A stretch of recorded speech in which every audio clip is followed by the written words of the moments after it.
Hello and welcome to Indus News live from Islamabad. I am Muneeb Hamid with the news of this hour. Let's begin with the headlines first.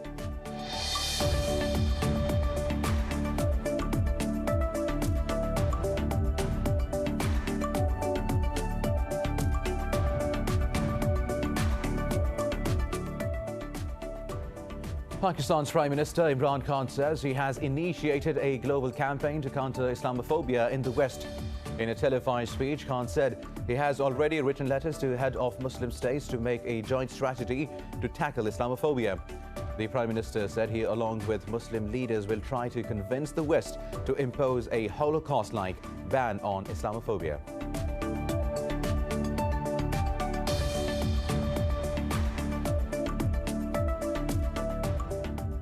Iran says it always welcomed dialogue with Saudi Arabia as negotiations are in the interest of both countries and regional peace. At a press conference, Foreign Ministry spokesman Saeed Khatibzadeh confirmed reports that Tehran and Riyadh have started talks with the mediation of Baghdad. The two countries severed diplomatic ties in 2016 following an attack on Saudi embassy in Tehran.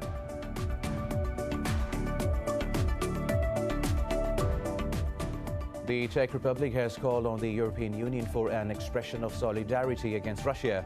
At a news conference after a virtual meeting with the top EU diplomats, acting Czech Foreign Minister Jan Maček said Moscow's eviction of 20 Czech diplomats in response to Prague's expulsion of 18 Russian staff was a stronger than expected reaction. He added the government will consider further steps against Russia.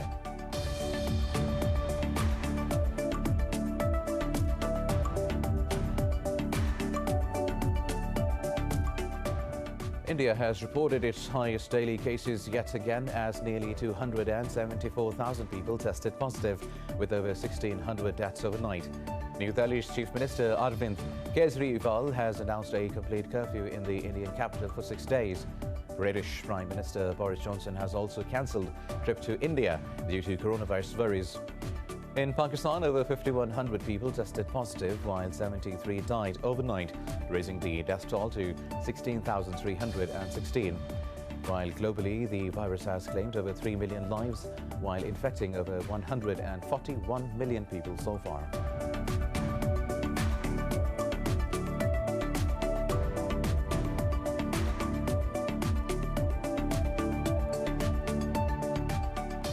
The American space agency NASA has successfully flown a small helicopter on Mars. The drone, called Ingenuity, was airborne for less than a minute, but NASA is celebrating what represents the first controlled flight by an aircraft on the red planet.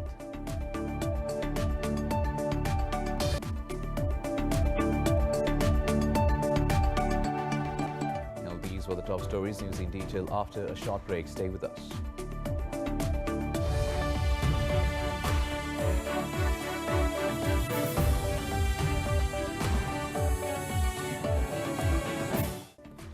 Welcome back. Now let's have the news in detail. We'll start from Pakistan, where Prime Minister Imran Khan says he has initiated a global campaign to counter Islamophobia in the West. In a televised speech, Khan said he has already written letters to heads of Muslim states to make a joint strategy to tackle Islamophobia. He said Muslim leaders must come together to raise voice against Western forums. The Prime Minister said he, along with Muslim leaders, will try to convince the West to impose a Holocaust-like ban on Islamophobia. Pakistan's Foreign Minister Shah Mahmood Qureshi has left for Abu Dhabi during his 3-day official visit to the UAE. Earlier, the Foreign Minister met with UAE Minister of Tolerance Sheikh Nahyan bin Mubarak Al Nahyan. Qureshi appreciated Al Nahyan's role in strengthening ties between Pakistan and the UAE. The two discussed the enhancement of bilateral trade and investment in Pakistan, especially in the hospitality industry. In Abu Dhabi, Qureshi will meet his counterpart Sheikh Abdullah bin Zayed Al Nahyan, among other dignitaries. Pakistan's Foreign Office says the talks will focus on promoting trade cooperation between the two countries. Now, Iran's Foreign Ministry says the country is open to direct talks with Saudi Arabia. It comes after media reported that two regional rivals recently held secret talks in the Iraqi capital, Baghdad. At a press conference, Foreign Ministry spokesman Saeed Khatibzadeh said the talks will benefit the two countries and regional stability. but he did not confirm or deny the reported talks on April 9th in Baghdad. Khatibzadeh added that media outlets have used contradictory quotes and have had a history of fabricating news.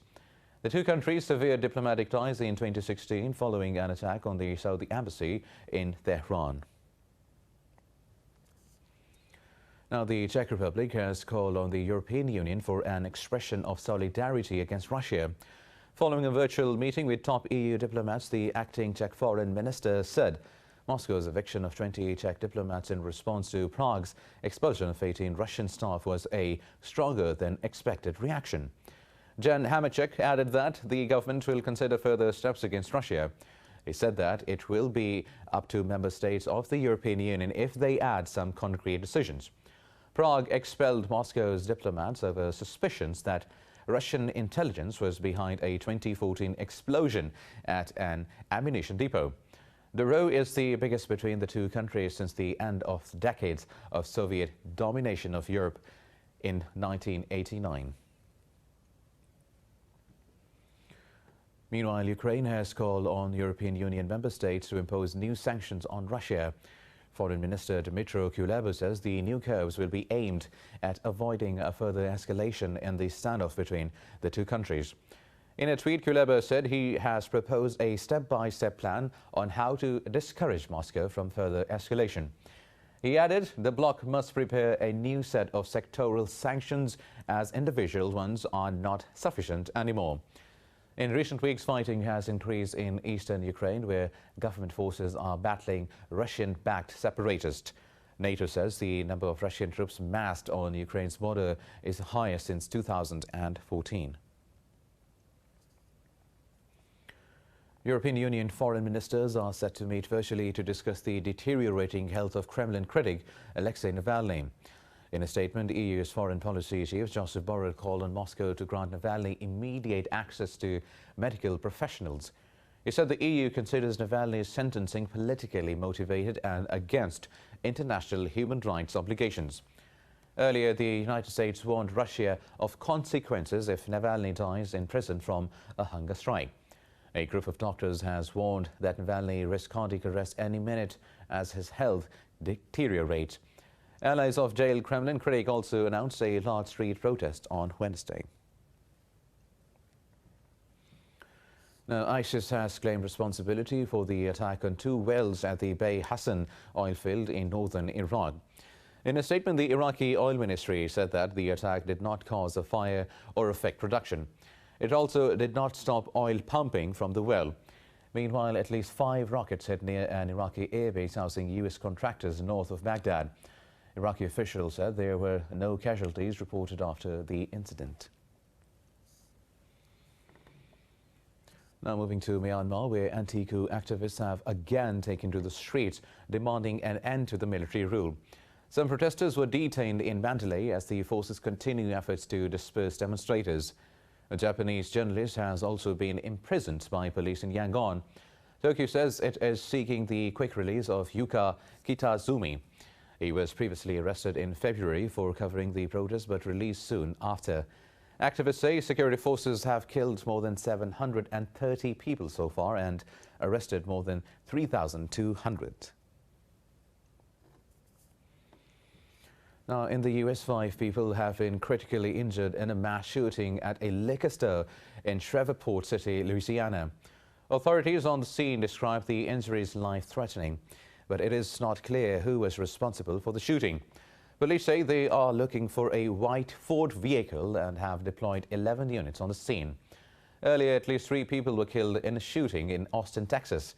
In a tweet, police warned the scene is still active and people are being asked to avoid the area. In a separate shooting, 3 people were killed and 2 others wounded in Wisconsin's Kenosha County. Now, the American Space Agency, NASA, has successfully flown a small helicopter on Mars. The drone, called Ingenuity, was airborne for less than a minute. But NASA is celebrating what represents the first controlled flight by an aircraft on the Red Planet.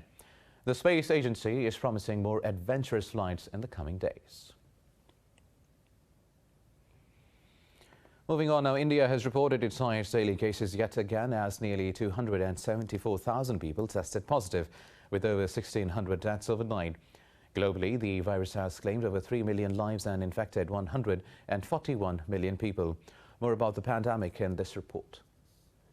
The third wave of COVID-19 is raging as the world continues to struggle with equitable vaccine distribution. The world's biggest vaccine producer, India, is also running out of COVID-19 vaccines amid rising infections. Indian capital New Delhi's Chief Minister Arvind Kejriwal has announced a complete curfew in the city for 6 days. In a statement, Kejriwal said the city is facing acute shortages of hospital beds, medical oxygen supplies and key medicines. British Prime Minister Boris Johnson has cancelled trip to India due to coronavirus worries, while Hong Kong has also banned flights from India for 2 weeks over the presence of the N5015 variant. In the US, half of all adults have received at least one vaccine shot. Just south of the US, sanctions hit Venezuela has only just queued itself for the vaccine, as infections and deaths continue to rise. I can announce that this week, starting April 19, Monday, the rest of the $120 million deposit into the COVAX system will be completed. Venezuela is now in line for vaccines. Resources have been obtained, resources that were freed up from the blockade. In more disturbing news, a new Israeli study has found Pfizer's vaccine to be ineffective against the South African variant. While infections and fatalities continue to rise in France, Italy and Germany, while Britain has seen a major drop in deaths. And in a rare moment of happiness amid pandemic anxiety, hundreds of passengers have thronged Australian airports as an open border system began with New Zealand. The measure allows Australian residents to fly for the first time in over a year without having to quarantine for 2 weeks. It means everything. It's mixed emotions. It's sad circumstances that she's here for the loss of their brother, but we're happy that we get this opportunity to spend time with family now. Definitely, it's unfortunate for other families due to COVID and everything, but we're so lucky to have family now that can attend special things like this. Meanwhile, Japan's Osaka prefecture is planning to ask the government to declare a state of emergency. Now, Pakistan has recorded 73 more deaths from COVID-19 over the past 24 hours. The Health Ministry says the nationwide death toll has reached 16,316.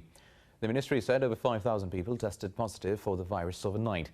Government data shows the overall caseload has crossed 761,000, out of which nearly 663,000 people have recovered. Currently, there are more than 82,000 active cases in the country, while more than 4,500 patients are in a critical condition. Now, as Italy prepares to reopen amid the pandemic, hundreds of entertainment and hospitality industry workers in Rome pleaded with the government for a lifeline. The workers beat black trunks as a form of protest at Piazza del Popolo. They demanded a fund from the government to help them survive. This follows weeks of clashes between small business owners and police after businesses remain closed due to lockdown. Current restrictions are set to expire at the start of May, and no decision has been taken on how to replace them. More news coming up in this news bulletin after a short break. Stay with us.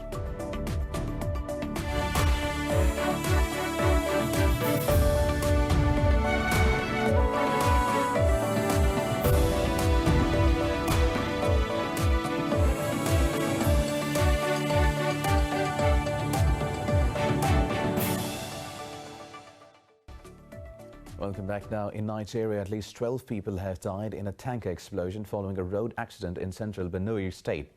The Emergency Management Agency said the explosion has also destroyed 50 houses. It said the explosion occurred after the tanker veered off the road, spilling oil that caught fire.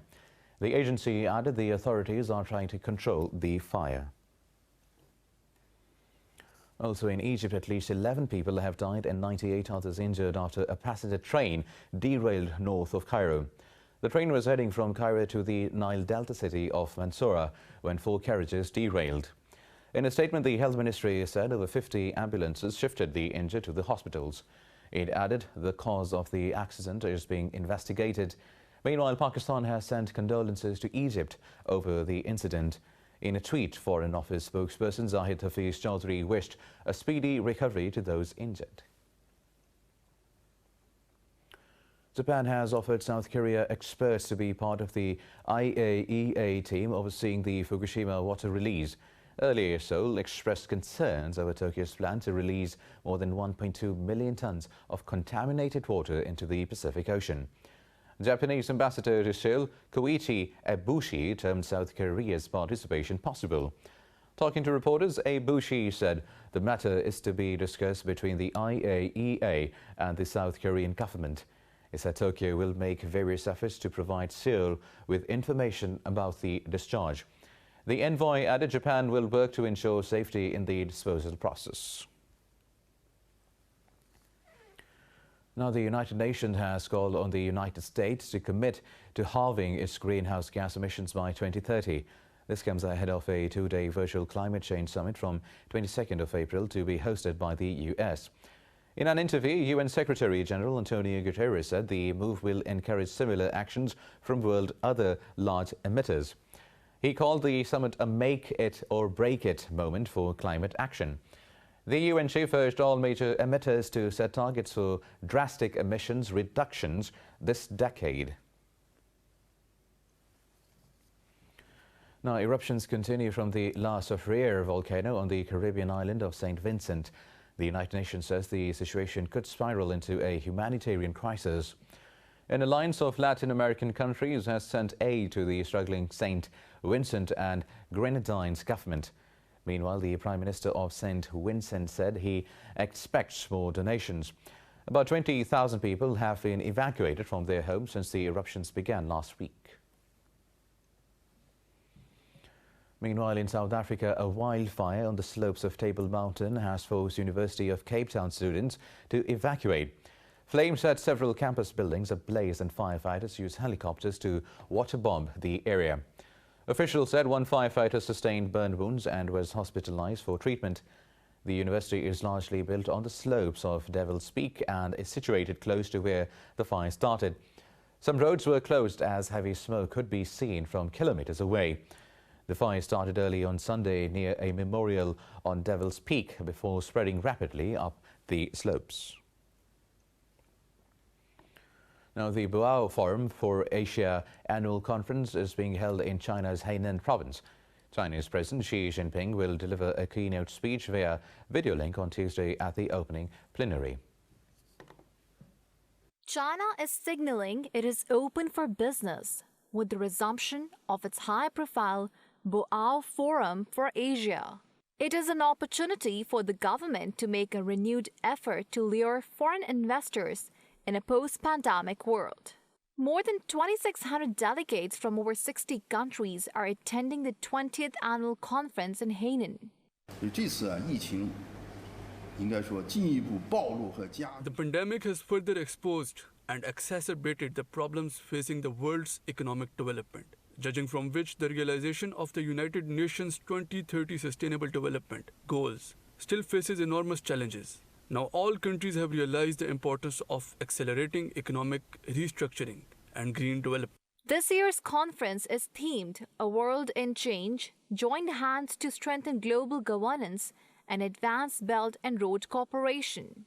It focuses on the forces resisting multilateralism and bent on unilateral actions for political gains. Along with this pandemic, there is another worrying trend. That is, there are not only natural viruses but also political viruses. Some people are advocating ideological segregation and ganging up. This is anti-nature, anti-civilization, anti-science, and anti-humanity. The 4-day conference that started on Sunday ends on Wednesday. Also, China is in the lead as the world seeks to extract a largely untapped fuel source beneath the ocean floor. The extracted methane hydrate has been nicknamed flammable ice. Buried deep in the ocean floors, The highly valuable ice crystals are scientifically named as methane hydrate. Researchers say there are enough reserves of these compounds to last for thousands of years, but it is extremely hard to extract them. China, however, made a huge breakthrough in 2017 by setting a world record for retrieving the highest amounts of this precious fossil fuel in a single attempt. Last year, it again stunned the world with a second successful attempt at harnessing the resource in the South China Sea. Our platform was designed to operate in the North Sea, which has the roughest conditions in the world for offshore oil and gas production. So our specifications are among the best in the world. This enables us to continue operation in a typhoon, as long as the storm doesn't hit the platform head-on. Experts say gas hydrates are cleaner than other fossil fuels like oil and coal. Production of methane from deep-sea deposits on a commercial scale could provide a vital transition energy source during the shift towards renewable energies. The cutting-edge technology required to access the ocean's depths will likely also benefit other parts of the marine economy. So currently in China, coal provides 60% of their energy. These days, I think offshore drilling can provide much cheaper oil and natural gas and help China to gradually upgrade the structure of its energy and reduce the carbon emission. Experts say China's efforts to develop its blue economy will help create a more sustainable future. The country aims to peak its emissions over the next decade and then rapidly decrease to reach carbon neutrality by 2060.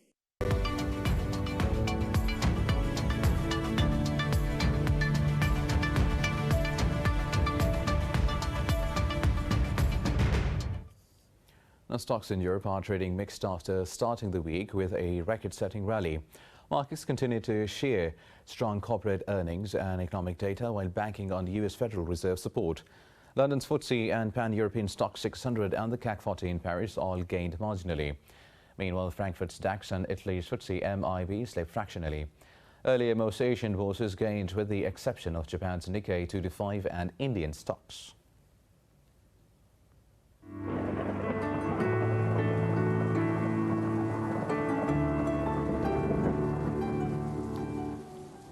And now let's have a look at how the weather is doing around the world.